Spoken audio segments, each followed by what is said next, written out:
Radhe Radhe everyone. आज की video में मैं आपको पुत्रदा एकादशी की व्रत कथा सुनाऊंगी। तो व्रत कथा सुनने के लिए हम अपने सीधे हाथ में तिल के दाने लेंगे और अब हम पुत्रदा एकादशी की व्रत कथा शुरू करेंगे। तो चलिए व्रत कथा सुनाती हूँ। अर्जुन ने श्री कृष्ण के चरणों में प्रणाम कर श्रद्धा पूर्वक विनती की, हे मधुसूदन भगवान श्री कृष्ण, अब आप पौष मास के शुक्ल पक्ष की एकादशी के विषय में बताएं। इस एकादशी का क्या नाम है, इसकी क्या विधि है, और हे सखा, इस दिन किस देवता की पूजा की जाती है? कृपा करके आप मेरे इन सभी प्रश्नों का विस्तार सहित उत्तर दें। इस पर श्री कृष्ण बोले, हे राजन, पौष मास के शुक्ल पक्ष की एकादशी को पुत्रदा एकादशी के नाम से जाना जाता है। इसका पूजन पूर्व में बताई गई विधि अनुसार ही करना चाहिए। इस व्रत में नारायण भगवान की पूजा की जाती है। संसार में पुत्रदा एकादशी व्रत के समान अन्य कोई व्रत नहीं है। इसके पुण्य से मनुष्य तपस्वी, विद्वान और धनवान होता है। पुत्रदा एकादशी की जो लोक कथा प्रचलित है वो मैं तुम्हें सुनाता हूँ, ध्यान पूर्वक सुनो। एक समय भद्रावती नगरी में सुकेतुमान नाम का एक राजा राज करता था। वह निसंतान था। उसकी पत्नी का नाम सेवैया था। वह संतानहीन होने के कारण सदा चिंतित रहती थी। उस पुत्रहीन राजा के मन में भी इस बात की बड़ी चिंता थी कि उसके बाद उसे और उसके पूर्वजों को कौन पिंड दान देगा। उसके पितर भी रो रो कर पिंड लेते थे कि उसके बाद हमें कौन पिंड देगा। राजा सुकेतुमान को बंधु बांधव, मंत्री, मित्र, राजा, हाथी, घोड़ा आदि किसी से भी संतोष नहीं होता था। उसका एकमात्र कारण पुत्रहीन होना था। बिना पुत्र पितरों और देवताओं का ऋण नहीं उतर सकता। जिस घर में पुत्र ना हो वहां सदैव अंधेरा ही रहता है। इस तरह राजा दिन रात चिंता में घुलता रहता था। इस चिंता के कारण एक दिन वह इतना व्यथित हो गया कि उसके मन में अपना शरीर त्यागने की इच्छा उत्पन्न हो गई। परंतु वह सोचने लगा कि आत्महत्या करना महापाप है। अतः उसने इस विचार को मन से निकाल दिया। एक दिन इन्हीं विचारों में डूबा हुआ वह घोड़े पर सवार होकर वन की तरफ चल दिया। राजा घोड़े पर सवार होकर वन में गया, पशु पक्षियों को देखने लगा। उसने वन में देखा कि मृग, माग, सुअर, सिंह, बंदर, सर्प आदि भ्रमण कर रहे हैं। हाथी अपने बच्चों और हथनियों के बीच में घूम रहा है। उस वन में राजा ने देखा कि कहीं तो सियार कर्कश शब्द कर रहे हैं और कहीं मोर अपने परिवार के साथ खुशी से नाच रहे हैं। वन के दृश्यों को देखकर राजा और अधिक व्यथित हो गया। राजा सोचने लगा कि वही पुत्रहीन क्यों है। इसी सोच विचार में उसे दोपहर हो गई। अब राजा को भूख और प्यास सताने लगी। वह सोचने लगा कि मैंने अनेक यज्ञ किए हैं और ब्राह्मणों को मधुर भोजन कराया है, परंतु फिर भी मुझे ये दुख क्यों मिल रहा है? आखिर इसका क्या कारण है? अपनी समस्या किससे कहूँ? कौन मेरी व्यथा को सुनने वाला है? यही सब सोचते विचारते राजा को और ज्यादा प्यास लगने लगी। कंठ सूखने लगा और पानी की तलाश में राजा आगे बढ़ने लगा।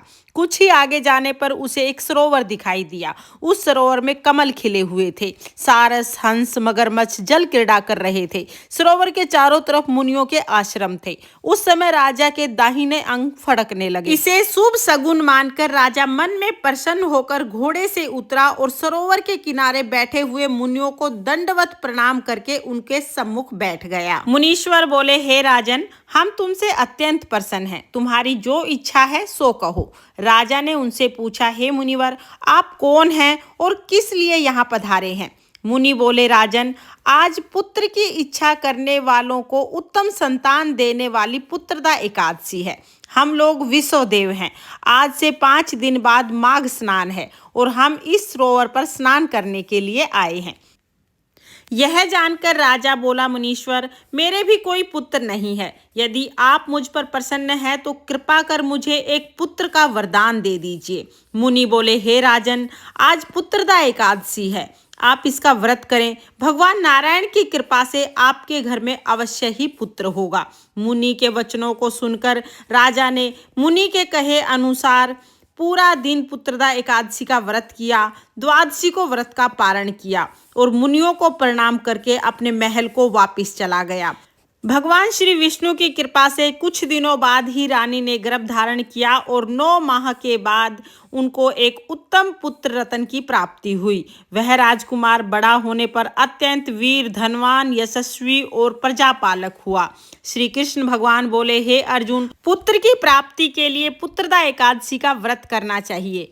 पुत्र प्राप्ति के लिए इससे बढ़कर दूसरा कोई व्रत नहीं है। जो मनुष्य पुत्रदा एकादशी के महात्म्य को पढ़ता, सुनता तथा विधि पूर्वक इसका व्रत करता है, उसे सर्वगुण संपन्न पुत्र रत्न की प्राप्ति होती है। भगवान नारायण की कृपा से वो मनुष्य मोक्ष का अधिकारी हो जाता है। हे भगवान, जैसे आपने राजा की सुनी वैसे ही सबकी सुनना और सबको पुत्र रत्न प्रदान करना। ये थी पुत्रदा एकादशी की व्रत कथा।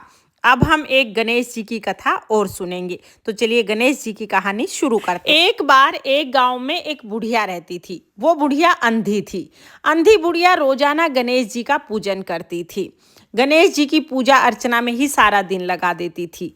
बुढ़िया की पूजा से खुश होकर एक दिन गणेश जी महाराज बुढ़िया के सामने आए और बोले, हे बूढ़ी माई, मैं तुम्हारी पूजा से बहुत प्रसन्न हूँ। तुम्हें जो मांगना है वो मांग लो। बूढ़ी माई बोली, हे गणेश जी महाराज, आप मेरी पूजा से तो प्रसन्न हैं, लेकिन मैं कुछ मांगना नहीं जानती। गणेश जी बोले, कोई बात नहीं बूढ़ी माई, तुम अपने बेटा, बहू, सगे संबंधियों से पूछ लेना, अच्छे से सोच विचार कर लेना, मैं कल फिर आऊंगा, तुम कल मांग लेना। ये कह के गणेश जी अंतर्ध्यान हो गए। बुढ़िया भागी भागी अपने बेटे के पास गई और सारी बात बताई और कहा कि बता बेटा, मैं क्या मांगू।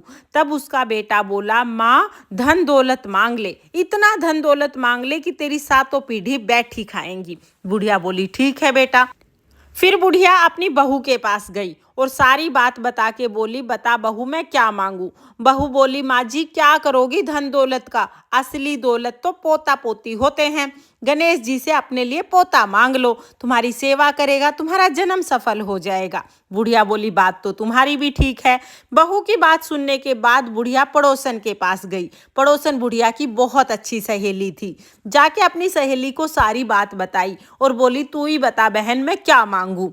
तब वो पड़ोसन बोली कि क्या करेगी धन का और क्या करेगी पोते का। सबसे पहले अपनी आंखें मांग ले, आंखें होंगी तो तुम्हें दिखने लगेगा और तुम्हारा बुढ़ापा सुधर जाएगा। बुढ़िया बोली, बात तो तुम्हारी भी ठीक है। बुढ़िया घर आ गई और रात को सो गई। पूरी रात बुढ़िया को नींद नहीं आई। इसी सोच विचार में चली गई कि कल क्या मांगू क्या मांगू। अगले दिन सुबह सुबह गणेश जी फिर आए। बोले, बता बुढ़िया माई, क्या वरदान चाहिए। अब बूढ़ी माई बोली, गणेश जी महाराज, मांगना तो मैं कुछ ना जानूं, लेकिन अगर आप मुझे वरदान देना चाहते हैं तो बस इतना वरदान दे कि मैं अपने बड़े से महल में सोने के पालने में अपने पोते को झूलते हुए देखूं। बुढ़िया की बात सुन के गणेश जी तो ठाके मार मार के हंसने लगे। गणेश जी बोले, हे बूढ़ी माई, मैं तो तुम्हें बहुत सीधी समझता था, तुम तो बहुत चतुर निकली। एक ही वरदान में धन, पोता, आंखें सब मांग लिया। गणेश जी महाराज ने बुढ़िया ने जो जो मांगा सब बुढ़िया को दे दिया। हे गणेश जी महाराज, जैसे आपने बुढ़िया की इच्छा पूरी की वैसे सबकी इच्छा पूरी करना और सबके घर को अन्न धन से भर देना, सबकी मनोकामना पूरी करना। ये थी गणेश जी की कहानी। इस तरह से हमारी पुत्रदा एकादशी की व्रत कथा पूर्ण होती है। पुत्रदा एकादशी का व्रत करने से और पुत्रदा एकादशी का महात्म्य सुनने से संतान संबंधी सभी सुख प्राप्त होते हैं। तो आप पुत्रदा एकादशी का व्रत जरूर जरूर करें।